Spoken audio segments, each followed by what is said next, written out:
scientifically, there are actually a lot of lacks between your rational brain, which is your left brain, and your right brain, which is your emotional brain. So if on the one hand, I understand that we definitely have a lot of reasons going on from the left brain, and also our prefrontal lobe, that we are very good at doing plans and also making decisions based on rational facts. However, but we also have this primal brain, which is on the back of our head, that dominates a lot of emotional processing and regulations.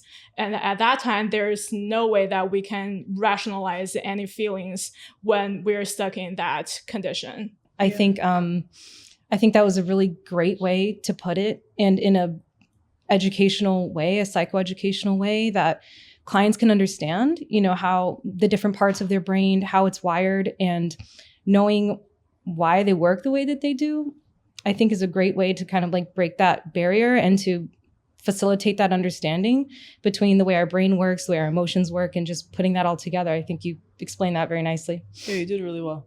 This could be seen from like a very cognitive behavioral standpoint, where we try to like see like the connection between our thoughts, feelings, and our behaviors, and how like if we alter one of those points, namely like the thoughts, then we get a different emotional response. I think definitely cognitively would be a definitely great vantage point to consider this part of the question, because there is definitely a bigger picture that in reality, a lot of times human brain don't work just in the way our logical brain wants it to work. And also a lot of times cognitively, we think one thing, and emotionally, we sometimes we definitely have to submit to our feelings first in order to get the satisfaction. And also a lot of other times cognitively, even if we know the factual truth is that we want to do this, we want to do that, and there are also always perfect plans going on in front of us. However, there are also a lot of times emotionally, we have a lot of unmet needs. There could be attachment issues, there could be emotional traumas even. And we would like to process emotions first, and then we talk about the motivations to actually sit down to look at the plans and to actually take actions and executions on them. Yeah, and to add to that, I think especially when it comes to cognitive behavioral therapy and looking at things through that lens, sometimes how we think or the way we act, sometimes our emotions can change later, or we need to kind of lean into one and focus on that, see how we think about it, see how we act on it, if it's even something that we want to change. So I think the way we think, the way we behave influence the way that we feel, and vice versa. So I think working with people on that level and trying to see how both of those things, or I guess all three of those things, the way we think, the way we behave, the way we feel, how they all kind of go together, is a really great thing about cognitive behavioral therapy, and very useful for a lot of people. Yeah, and I feel like specifically with cognitive behavioral therapy, I realize since it's so heavily based on distorted thoughts, yes, when we have those distorted thoughts, 9 times out of 10, it comes from our emotional dysregulation. Mm-hmm. So how our emotions are tied in with our logic, it's when they don't necessarily go hand in hand all the time. Sometimes our brain and our emotions don't like each other. They actually kind of go against one another. So it's being able to distinguish, okay, which thoughts are distorted, which thoughts are coming clearly through to us, and a lot of that comes through understanding your emotions, because a lot of the times we're still trying to work through what's happening here, but it's because what's happening here, but it's because we haven't gotten clear with what's happening here. So agreed. I think when those two get aligned, that's when we can better understand how to work through those distorted thoughts. Yeah, exactly. And there's also another very interesting perspective to maybe demystify. And also a lot of times when people come to be really critical of themselves, not being able to take actions due to emotional barriers. And I want to say that consciously, we definitely know what to do. And everyone has this much intelligence to make plans and to know the specific steps logically. And also, But at the same time, a lot of times we're bound to our emotions, and we want to actually sit down with our feelings and to listen to how we actually feel in order to know what would be the best way for us to take actions later in life, and as opposed to just pushing us and be more self-critical. Definitely. And to add to that, there's like kind of like looking at it from like the cognitive behavioral perspective, we have like the attribution theory, where we kind of like make more dispositional types of attribution. Like those are like more internal, kind of ascribing a characteristic to someone's actual personality. And that's what increases our emotional intensity and causes us to like behave like more impulsively, instead of like taking a step back and saying like, oh, maybe I should think more clearly, like before I act in this situation. But then like if we use like more situational attributions, which we tend to do more so for ourselves and explaining our own behaviors, then we can actually decrease like the intensity of our emotions and kind of calm down. I spent my whole life asking myself this question: what's wrong with me? What's wrong with me? Why am I like this? People tend to ask themselves what's wrong with me because I feel like it's the easiest thing to blame ourselves than it is to look outside of us. It's easier to self-criticize than it is to look at your environment. And when it comes to self-blame and judgment, whenever we feel blamed or whenever we feel judged by something, it causes a lot of confusion internally within us. And so that confusion and pain, what our nervous system does with that is it tries to make sense of it. And when it can't make sense of it, we go into fight or flight mode.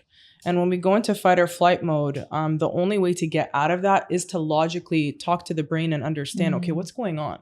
And when the brain is talking, the brain 9 times out of 10 is going to say, oh, it's me. There's something wrong with me. And when we go into that conversation of there's something wrong with me, we call that shame. And so when it comes to shame, and I'm sure you guys obviously know this and you guys can relate, is like we feel shame so heavily internally. And when we feel that shame, it's not like we decide we want to feel it. It's not like it's something that we want to hold on to. It's just instilled in us, whether it's from events we've been through, maybe being emotionally invalidated, maybe being criticized growing up, whatever it is. But we hold on to that feeling. And when we have that feeling within us, it's not just what's wrong, it's what's wrong with me. And shame is always blaming. Shame is always looking within. And so that conversation of what's wrong with me, I feel like when a client comes in and they bring that question to me, first of all, I just want to break down in tears and cry because I'm like, oh man, like I can only imagine what you went through to be blaming yourself like that. But then secondly, I think the follow-up question that I have with them is, well, it's not necessarily anything that's wrong with you, but I can hear how much pain is underneath that question. And that's what I would love to talk about. That's what I would love to know more about. So, yeah, for me, it's more of the concept of understanding that we as human beings, when we internalize things, we just autopilot self-blame. And so I don't know if you guys relate to that, but whenever I have a client come in, I'm like, and I hear that question, I just see how much pain is underneath. And it's almost like this, it's almost like the tip of the iceberg where it's like, it was such a small question, but it's so loaded underneath. It. Absolutely. Yeah. And I'm like, oh man, like let's unpack this for a second. And it's interesting, I guess, to hear how that question lands for you, you know, when you hear it from clients. And I share, I think, a lot of the same thoughts. I think my mind also goes to a place of, like when you were mentioning like either childhood or earlier experiences. And I find a lot of that, like that internalized shame too, a lot of that I think comes from childhood for several reasons probably. But, you know, children can't articulate the world, you know, the way that we can once we grow, mature, age, and grow wiser, older, smarter, and we're able to externalize, you know, a lot of our experiences, which I think is great, to see people explore the external world around them, like you were saying, their environment, and just kind of providing more context and taking a little bit of that shame and blame off of themselves. So yeah, and it's interesting because I think one of the things that I've realized the most is why they say that is because they also just don't know any better. True. It's they weren't taught how to deal with their pain. So in order to deal with it, we internalize it. Mm-hmm. And if we internalize it, it's familiar, and what's familiar is what's safe. So it's almost like the quick fix of, okay, what do I do to fix myself? There's obviously something wrong with me, but it's so much more loaded than that. And especially if there's nowhere else for it to go. Yeah, exactly. Yeah. We have like this, it's like a voice, like a self-critical voice. It plays over and over in our minds, like anytime something happens. Like as human beings, we tend to be more attuned to negativity. So like we're more likely to recognize or recall negative instances than we are to recall anything that's positive. And the same thing, like we tend to remember like failures more so than success. So it's kind of like, it's a way that like our ancestors kind of like, it's like an evolutionary mechanism that they learned it as a way to like kind of survive, to like detect when there's like kind of like a threat. I see what you mean though. It's like a self-preservation, almost like a survival, like an emotional safety and survival mechanism, I guess, that most, I would argue, all people probably have, that they have chattering inside their head. For sure. Yeah, and also inner critics, sometimes they're just easier excuses to a lot of different things.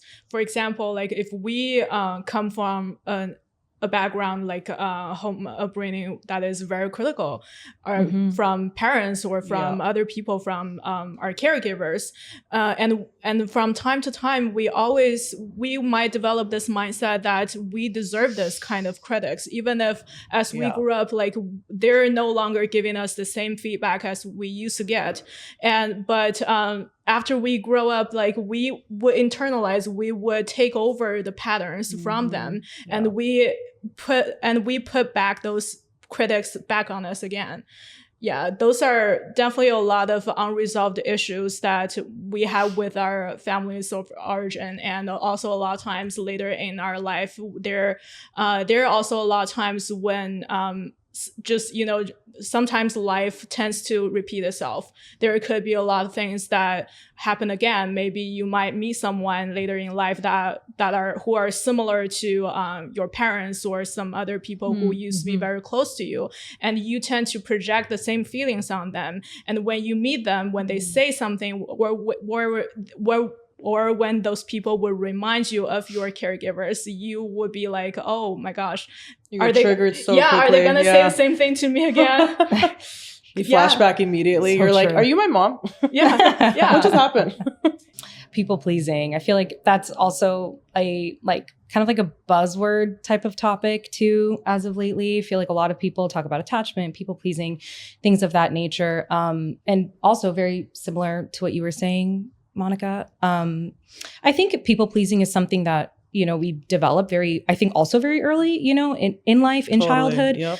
It's a way to give us this, or it's this feeling that if, things are not safe, or feeling like a little unsteady, insecure, if there is a lot of criticism, maybe in your home, something like that. But people pleasing gives us this semblance of, if I just please everybody, I can keep the peace and keep my emotional or physical safety. Yeah. I don't know if I can even speak for myself. Like growing up, I people pleased a lot. And a lot of that came from like wanting to feel belonged. A lot of that came from a place of like, oh, if I do this, then I'll get praised for this. And then now the family will accept me for this. And I've had a lot of clients come in and share such similar experiences of like, people pleasing to me, it's just my identity at this point. And it's because I've wanted to feel accepted and belong for so long. So there's so many layers to it. And there's safety and belonging. Yeah, that's for sure. Yeah, I love this concept of belonging because that's totally tied to our identity. Yeah. Because if we don't belong to any community, any groups, then we lose our identity. Who are we? What is who my are purpose? we? Yeah, without those outside roles, if we don't wear the same hats, if we don't keep pleasing the people who would identify us as who we are, then that feels like very risky.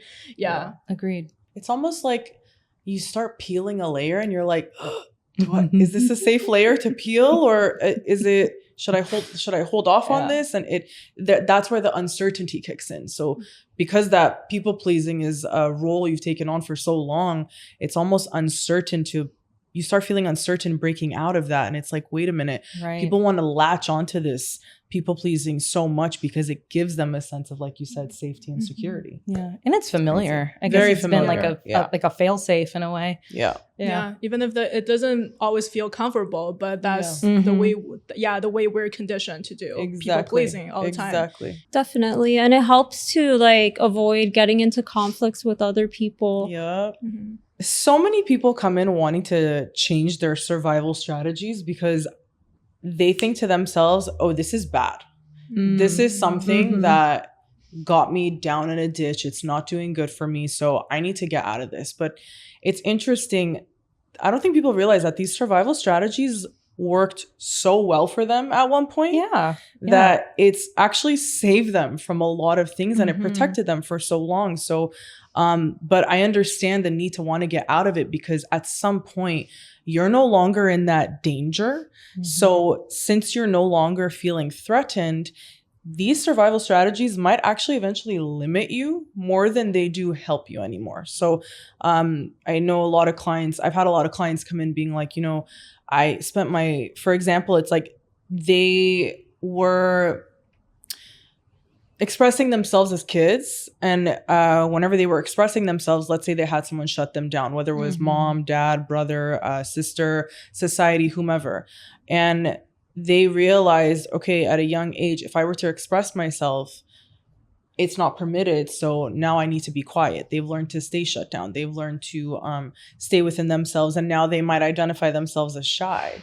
But in reality, let's say now in adulthood, they might want to now explore new things, meet new people, be in different environments, but being shy and, taking on this role of staying quiet and not expressing yourself no longer serves their personality anymore. So I understand why they want to break through it, but I think a huge part of breaking through it is also having a lot of compassion and grace for why you even adapted this survival strategy to begin with. And I don't know if that like makes sense for you guys, but it's almost like for me, it's like the only way out is to go through it with a lot of compassion and grace. Yeah, given the fact that people always feel their old strategies to adapt are becoming maladaptive, and is a lot of times it also comes from a self-critical perspective. Yeah, and also because a lot of times they didn't see how much their old strategies serve themselves through so many crises, through so many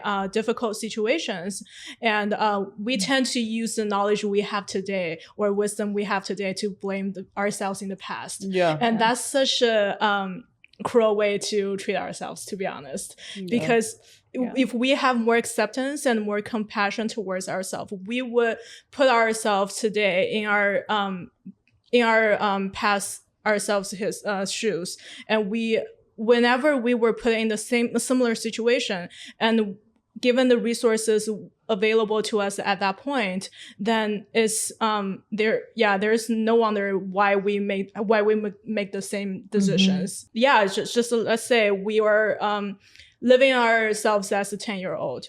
And we still have the knowledge as we have today. And when it comes to the times when we forgot about the homework, when we didn't do well in the exams, when we felt a lot of things, when we didn't say anything, or appropriately according to our parents or other people at authorities' expectations, then we would get in trouble. But are we willing to actually fight back? No, it's still hard. As a 10-year-old, it's really hard to fight back to people who are so much older than you. Yeah, for sure. And I think eventually as an adult, another reason why people want to get out of it is because it actually just ends up being self-sabotage. So breaking out of that self-sabotage is, I think, something that supports them to ask themselves, okay, is this self-sabotage serving me? No. Okay, let's break through this survival strategy. So it comes full circle. And even kind of going back to what you were saying, Paulina, about that, like seeing that those survival, mechanisms or things that you were doing did serve you at one point. They did, mission accomplished. They did help you, survive. Yeah. And it's just, I guess on our side of the chair, like on our end, we get like the privilege, to see clients in that in between space, in between recognizing to whatever extent that is no longer serving them anymore or isn't working, but also getting to see that this middle point will get you to what does. Right. And I think that's very rewarding and a really special thing to watch. Absolutely. Well, first, I would definitely want to give some credit to our families, because our parents are very honored to have us, to be able to raise us to the way we are today. And also a lot of times they also provide a lot of resources and a lot of wisdom to us. So it makes a lot of sense that they would pass down the similar values that they expect us to hold the same. However, there are also a lot of times parents are very reluctant to adapt, and that happens from time to time. For example, like when there are a lot of new things coming, I would say my parents' first reaction would be right. Yeah. And it's very natural for them to do. But on the other hand, my personal needs, that comes us from this perspective of the ever-evolving self-identity, because in different times and life stages that we are experiencing, there are definitely a lot of environmental changes and also self-changes as we're aging. Then, it makes a lot of sense that we want we want different things in different times in our life. And also, as we grow up, as we're receiving more education, as we're learning more, as we're contemplating more, then sometimes a lot of the old knowledge may not serve us the best, the way as they used to. And we want to know, like, if they no longer serve us as the way before, then what can I do to just do better with what we have right now? And I think that's a very natural reaction that people would have, because I've been in that place for so many times in my life. I come from a different country, and I didn't even speak a lot of English when I was in my hometown, and my parents didn't speak English at all. So I basically have to all the time just teach myself to how to, not only just to learn the language, but also adapt myself to a new culture. And that's something that's a situation where my parents have never faced before. And that's the time when I need to develop myself, and also at the same time question my parents, question my parents' knowledge, question their wisdom, question their ways of surviving. And also right now, like, as I think that takes a lot of courage to do. Especially when just Asian parents tend to be very authoritarian. Thank you for sharing that. That was very insightful. I think, honestly, people get torn a lot because, let's just keep it real, especially when it comes to our cultural issues and concerns. There's a lot of guilt that comes with it. There's a lot of, for example, I'll speak on my behalf. I'm Armenian. So for me, it was growing up, everything was very like, we got to do what the family wants. We got to do what everyone else wants. It was more about the collective than it is about the individual. And, I understand it, because my parents also, they were born and raised not here. So they grew up doing everything for the family, for the culture. And then here I am in America trying to live for me. And it's like, what are you doing? We worked so hard for this. And I think, I understand it from a logical standpoint. As an adult, I'm like, I get it. But at the same time, when you look at it from an emotional standpoint, as a kid, as a child, as a teen, you start to question, okay, am I going to live for me, or am I going to live for everyone else? And I think we as individuals get so torn because the guilt that comes within, the shame that comes within, because on top of that, it's not just your response to it all, it's everyone else's response. It's you know, how are they going to respond? How is society going to respond? How are mom and dad going to respond? How is the family going to respond? There's a lot of opinions that you have to take into consideration. And I think that comes with a lot of pressure and self-judgment. And so it's scary to actually let yourself go through that. And I'll speak on my personal experience. It's also very brave to actually understand whether or not you want to live for yourself or you want to live for the family's expectations. So it makes a lot of sense. It comes with a lot of pressure and judgment. Yeah, parents will understand. Yeah. If you're lucky. Of course. Exactly. If you are lucky, which most are, I tend to find, if you stick with it long enough. But I was going to say, especially like kind of speaking to like that individualistic culture versus that collectivist culture, you know, and both those worlds kind of colliding. And, you know, as you mentioned, not everybody is as flexible, you know, whether it's in the beginning or maybe not ever, you know, like to the idea of adapting or, you know, mixing beliefs and ideas. And it's hopefully we get to hold a space where we have room for both, you know, a bit of duality there. And it may not look the same for everyone, but having room like for both, like I can really care about myself and be committed to the things I want to do and value and respect my family and honor their traditions and still respect them, even if I don't agree with them, you know, and so on and so forth. Yeah, definitely. I think that, there has to be like a little bit more of like an understanding in like families that are like collectivistic, that sometimes like not everything has to be like the way that they want it to go. It has to also be like what makes something like life fulfilling for another person as an individual, because that would make like a very big difference in like the quality of life for each person.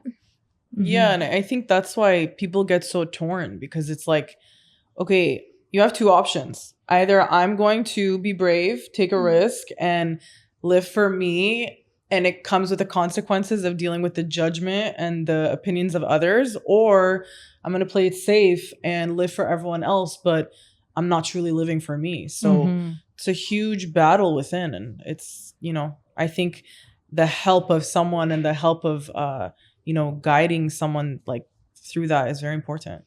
I think, and also like weighing and measuring just the risks, like you were saying, like, you know, every family is different, not, you know, of course, not all are the same.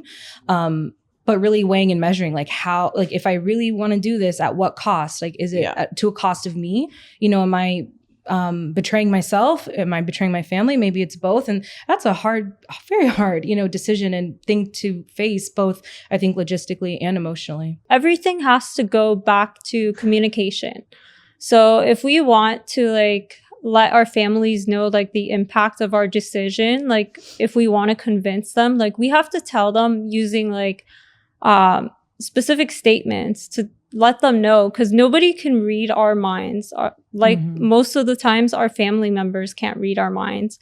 They don't know like the specific rationale behind each of our decisions. And if we like have like an open and honest conversation with them about it and let them know like, hey, I want to take your perspective into account, but this is what I want, and telling them exactly why, then you can kind of like make it more clear to them, and there'll be less conflict once you have like an open discussion. I think it depends on the person, but just, I guess, off the top of my head, thinking about it, I feel like probably where I probably would think to go first, or my instinct, I guess, would be to kind of explore that value system a bit, like see what you really value, and just kind of, and as I think cliche as it might sound to some people, but just kind of listening to your heart, you know, like what your heart tells you on that,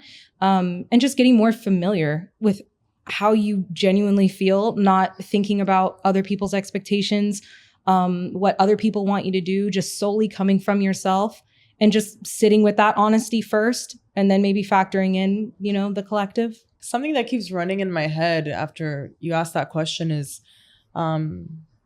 just what do you want? Yeah. That's why I would support my client is, what do you want? You know, it's and just sitting with that for a second, just take everyone else out of the equation, take the expectations, take the pressure off, take the load off for a second.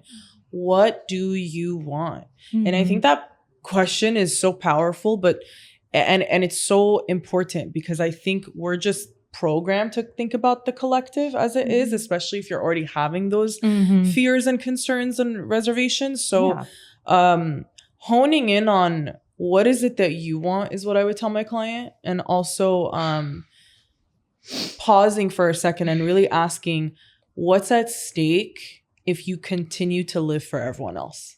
And really allowing them to sit with that. Because when you ask that question, it really gets you to pause for a second of like, you know, wow, am I willing to continue to live like this? Because I think it's so easy to just be on this autopilot on a daily basis of, I'm just going to get up and I'm going to do this, I'm going to do that, I'm going to do that. But when you pause and you look at it and ask yourself, am I willing to live for every single other person but myself for the rest of my life? When you zoom out of it and you look at it in depth like that, it really gets the client to think for a second, like, yeah, maybe I'm not. And maybe I do need to make some changes. Maybe I do need to slow down and look at what is it that I'm willing to do and what is it that I'm willing not to do. And just reminding them that there's just one step at a time. Yeah. You know, not over catastrophizing it in any way. It's just one step at a time. That's one of my favorite things to say. I'm going to let you sit with that. Yeah. Like, let's take our time. Yeah, exactly. Yeah. We like to rush into things so quickly. It's like, needed. just it might be breathe. Let's slow it down. Yeah. Specifically ask yourself whether you want to take the ownership of your life. That could be translated into that question. Because a lot of times people would identify themselves as someone strongly related to their families, and there's nothing wrong with it. But when that role is gone, when everything else is gone, then what's left over there? Then that equates to who you really are. And who you really are will tell you what you want to do with the rest of your life. And also a lot of times, honestly, you know, just in a very non-judgmental perspective, I don't think it's a good word to say that you're betraying your family. It's just because you're making your own decisions. Because from time to time, we can only make the decisions based on our own standpoint, based on the resources that are available to us. And as family as a whole, then a lot of times, if we don't really have a say, if we are not the head of the family, then we cannot say our decisions are betraying the family, just because for part of the reasons that we don't know, like from every other family member's perspective, how does it look like to them? Yeah, and because we can only say from our own vantage point. And also a lot of times when people say which is just really makes me feel sad, to be honest, when they say like they do something out of the purpose to make someone else in their family to be happy. I want to say, yeah, then if you want to make them happy, then are you going to be happy if they're happy? Yeah. And but sometimes they could say, yeah, I'm happy right now if they're happy. But as time goes by, I don't know if 10 years down the road, I'm still going to be happy with my current decisions. Yeah. It's interesting you said that piece of, you know, you're not betraying the family. And it's like, or like in that moment, it's like, how are we seeing it as that? But then it feels like that, you know, it genuinely feels like that betrayal of like, but I am betraying them. I'm betraying the family. And it's like this, you know, over catastrophic thing. And then it's just, also goes back to like, you know, distorted thoughts of like, we get into that mode of, you know, we're the worst human being on the planet. But then it's like working through that conversation of, is it betrayal or is it not betrayal? Is it just something we're working? Yeah, logically, it's like it's not betrayal, but it just feels so intensely like betrayal. So it's very interesting. Yeah, because it's so different from the old patterns Yeah. that we're used to. Yeah, for sure. And deconstructing those narratives, Yeah. like what it means to betray your family. Yeah. What is the significance? What does it mean to betray your family? Yeah. Like, and spending time with that and understanding it and seeing again if it aligns with you, if you agree with it, if you see it differently, and just like it's just an opportunity. I think regardless of how you approach it, but to spend some more time with it and understanding it. I guess that would fall probably more into the realm of some form of trauma, probably complex trauma, big T trauma, little T trauma, whichever. At least to me, I think when I hear survival mode, like I'm sure like all of you, but I hear fight or flight. I hear like, that freeze response. I hear, maybe a nervous system stuck in survival mode. And, a lot of the time I feel like people kind of differentiate, the mind and the body, but your head is a part of your body. That is like one whole thing, including your nervous system. It's all, in one package. It just all works in different mysterious ways. And I personally find, I think, when it comes to coming out of survival mode and developing that internal safety, I think it mainly starts with building more corrective experiences or those corrective relationships, meaning like having more instances of safety, having more instances of compassion and grace, whether that's from others or with yourself, and support. I think but I do think it takes time, but it's not something that can't change. I just think it can be a little slow to warm. Thank you for sharing everything you said. I think, especially with trauma, it's very complex, but at the same time, it's also so simple in its own way, where it's like how you handle trauma is, again, it just goes back to having so much grace and compassion with yourself. I can't even begin to express that enough. It's like, I feel like any client who's brought their trauma to me, I think the biggest thing that I land for them is just how important it is to really just cheerlead yourself on throughout the process, empower yourself on throughout the process, remind yourself who you are throughout the process. And it'll get easier the more you do that, for sure. Yeah. And to like empower yourself and have people who empower you and encourage you and support you, and trusting it, I think, and being so brave. I think anything that's vulnerable that you're going to share, or you're going to address is brave, but I know trauma is a big one, for a lot of people, arguably for everyone. Yeah, just to go off a little bit on the tangent a little bit, because recently I've been contemplating on death. Yeah, because death and mortality is definitely the ultimate thing that everyone has to deal with. Yeah, and I think survival mode a lot of times it comes from the ignorance of death. Yeah, because a lot of times like we mistakenly take a lot of situations as the time that we're about to die. And afterwards, we survived it, and we keep this flashing back to that moment, the moment that we are on the verge of death.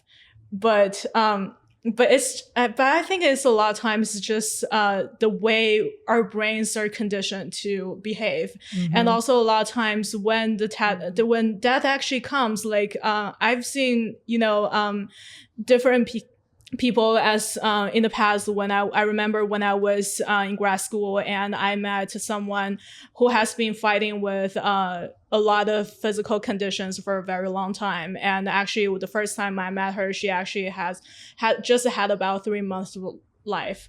And at that time, like she, I can tell that she's been physically not and also emotionally suffering for a very long time. But when death actually comes, her caregiver actually told me she passed when she was asleep. Yeah, she passed when she was asleep. So I know like how much trauma that she might been carrying over the course of her life, but from a survival perspective, she didn't feel it until the time until the last moment in her life.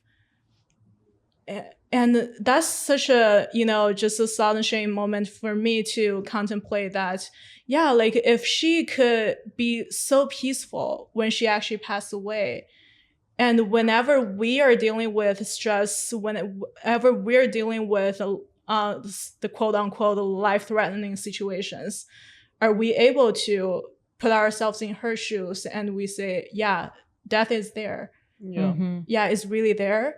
That's such good, I think, perspective and reality. Yes. That is reality, that, death is a part of life, and something I think, as therapists that, we talk about quite a bit. I think death in general, but to that, I have one particular person that loves to tell me that if they think about anything or like past trauma, that they're going to burst into flames first. I'm like, no, you're not. But second is, but I do acknowledge that is a very real feeling. Like it does feel like it's not tolerable. You can't survive it. And I mean, I would like to think that you can, you already did, really. So I think thinking about it or addressing it is, I mean, you're already through the hardest part of it for the most part. But that is such great perspective, so I'm going to keep that in mind. It does get better. And even though it doesn't feel like it most days, even though it really doesn't feel like it sometimes, yeah, that's a good point. It will get better. And I think with the right support, with the right understandings of what you're going through and understanding your emotions, understanding your limitations, understanding your past, understanding what you went through and why you went through it and what you're willing to go through moving forward, it will get better. And I mean it when I say even on days when it feels like it will not. And I can say that from a personal experience of, I've had many days where I was just like, what's the point? Right. What is the point? And prior to becoming a therapist, I remember thinking to myself in my own therapy, all right, let's do this. I don't know what I'm going to get out of this, but okay, let's go for it. And little did I know, just being heard and being seen quite literally changed my life, So it's those moments of doubt, those moments of feeling small, those moments of feeling inadequate, those moments of asking yourself, what's the point? Those are the moments when you actually need to push through the most. And that is when you're on the brink of a really big change. So if and when there are those moments where you're questioning what's the point, I encourage my clients to always just pause, slow down, and just look at how far you've come. Acknowledge what you've been through, acknowledge who you are, empower yourself. And let's work through this together, because it does almost feel impossible to work through things alone, and you don't have to do it alone. So that's my piece on it. I agree with everything I think that you just said. And I really want to normalize it, like that, just feeling discouraged, not knowing what to do, feeling like you can't get through the day. It happens to everyone. Yeah. We're human beings, therapists included. We have emotions, we have our own life, we have days that feel even unexplainably impossible. But they are, and that feelings change all the time and it'll pass. That's usually what I like to, tell people. I'm like, this will pass. And also getting in the habit of, if we are not feeling our best, if we're having the worst day in the world, taking care of ourselves and just holding some compassion for ourselves, reach out for some support if you need it. And knowing that it will pass. It will pass. A feeling isn't permanent. It doesn't stay forever. But like Paulina said, those are the times it's more important than ever. It's really what you do with it. It's going to pass. It's just what you do in that moment. Yeah. And there's a piece of advice that I've personally found very extremely helpful in my life. During the time when I was feeling very down, there was a period of in my life when I just felt very it was very depressed days. And but the thing I did right was writing gratitude journals. Yeah, I put in at least 5 entries every day. Yeah, the things I'm grateful for. I love that. Yeah, and you know what? Just 2 months after, actually a few weeks after, things change completely. Like there are at least half the time I just automatically stop thinking about the things that stress me out. I stop thinking about those depressive things. I stop thinking about things that box me down, basically. Yeah, and the gratitude journals that I shared with a lot of people also came from one of my previous clients. She did this also in her hardest time of the life, and when she had to take care of her husband who has been diagnosed with Alzheimer's disease for several years. Wow. And he's been declining very badly, and she also had a lot of conditions that she needed to deal with. But yeah, aside from studying Bible, aside from getting involved in her communities, she does this thing to just basically share her grateful thoughts to God every day, and to maintain, in order to not only to maintain the relationship with God, but also to help herself connect to the beautiful things in her mind. Yeah, and I love this very long time, and I just can't wait to share with everybody who might need it. I just want to say you're so precious talking about it. Like you have such a I can tell how much it personally helped you. Yes, so it's so beautiful to watch you light up talking about it. Yeah. And it's nice when that translates also, like with the client or, with other therapists, other professionals, or just because people always want to being think a person, what I can being a do. human. Yeah, well, I can do something as opposed to, just give me something. Yeah. Please. Yeah. Give me some homework to do. Right. Yeah. And definitely with like gratitude journals, I think that's like a really great idea, especially because like when people feel so discouraged, they tend to lose sight that there's like actually good in life. There's like moments of life that we have to be appreciative for. And by helping them like go through, even if it's like, I don't know, each day coming up with something that they're grateful for, it helps them to remember there's something like the finer things in life that they should be more appreciative of. And there's a purpose for them in this life.